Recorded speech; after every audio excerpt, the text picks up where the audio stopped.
पिता और पुत्र पवित्र आत्मा के नाम पर आमीन। ख्रिस्त में मेरे प्यारे भाई बहनों, माता पिताओं एवं नन्हे मुन्ने बच्चों,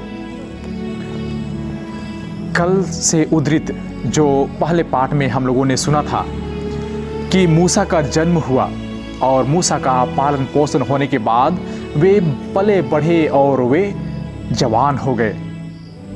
उसके बाद में यीशु और उसके बाद में हम देखते हैं कि परमेश्वर ने उन्हें कुछ कार्यभार सौंपा और वह अपना कार्यभार सौंपने के बाद वह कहता है कि यह मैं कैसे कर सकता हूँ, यह हमारे लिए संभव नहीं है। लेकिन हम देखते हैं कि आज के पहले पाठ में मूसा उनका शादी हो जाता है और वह पर्वत हेरेब वहाँ पर जाते हैं और ईश्वर से मुलाकात करते हैं। वह जो पर्वत हेरेब होता है वहाँ पर ईश्वर उनको जलती हुई उस झाड़ी में दिखाई पड़ता है।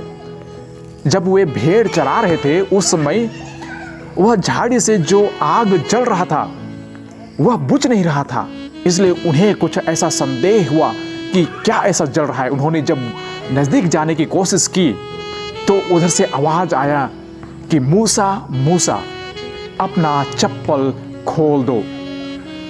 और वह व्यक्ति डर गया और वह अपना मुंह ढक लिया क्योंकि वह ईश्वर को ना देख पाए। हम जानते हैं पुरानी विधान में लोग ईश्वर को सीधे अपनी आंखों से, नग्न आंखों से वह नहीं देख सकते, नहीं तो वे मर जाएंगे, यही उनका विश्वास था।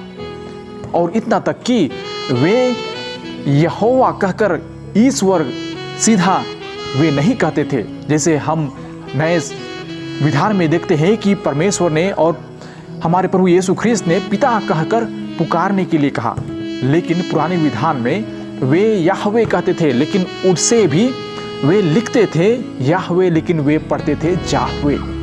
मतलब वे सीधे उनका नाम नहीं लेते थे, ना सीधे उनसे वार्तालाप करते थे और ना सीधे उन्हें देख पाते थे। लेकिन आज के पहले पाठ में मूसा उनसे बातें करते हैं और उन्हें देखते हैं आग के रूप में। और हम देखते हैं कि जब परमेश्वर ने मूसा से मिला तो उसने कहा कि आप मिस्र देश से इस्राएलियों को बचा कर ले आइए, मैं आपको वह कार्यभार सौंप रहा हूं। मेरे प्रिय भाई बहनों, आज हमारे जीवन में भी और हमारे इस संसार में भी मूसा के समान एक नया उदय होने की आवश्यकता है, या तो हमारे जीवन में मूसा जैसा कोई नबी उत्पन्न होने की आवश्यकता है। हम सभी जानते हैं कि फिलहाल में ही हमारे बीच से फादर स्टेन स्वामी गुजर गए। वे भी एक मूसा के समान कार्यरत थे। वे लोगों को उनके बंधनों से छुटकारा दिलाते थे। जो लोग जेल में थे, जो लोग बुरी तरह से सरकार द्वारा दुख और तकलीफ में थे या तो प्रताड़ित किए जाते थे, उन्हें बचाया करते थे।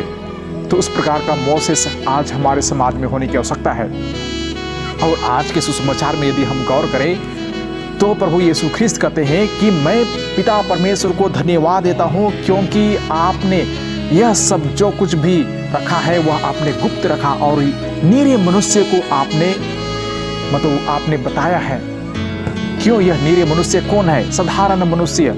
आप जितने भी बुद्धिमान लोग हैं उन्हें नहीं आप बताए, या तो आप उन्हें दृश्य नहीं दिए, लेकिन साधारण मनुष्य को आप अपना पहचान दिए हैं। इस्राएली जो लोग बिखर गए थे, जो लोग समाज से तिरस्कृत किए गए थे, उन्हें आपने दिखाई दिया। मतलब जो लोग सच में अपने जीवन से हताश निराश है, उनकी आशा टूट चुकी है, उनके लिए आप दर्शन देते हैं। तो आइए हम इन दोनों वचनों को हम मनोचिंतन करें, क्योंकि पहले पाठ में हम देखते हैं कि मूसा ने जो लोग अपने सामाजिक त्रुटियों से दास बनकर रहते थे उन्हें उसने छुड़ाया। और हमारे सुसमाचार में हम सुनते हैं कि प्रभु यीशु ख्रिस्त ने जो लोग अपने मुक्ति के लिए त्रस्त थे या तो शैतानिक हरकतों से वे जकड़े हुए थे, पाप से जकड़े हुए थे, उन्हें आपने मुक्ति दिलाई।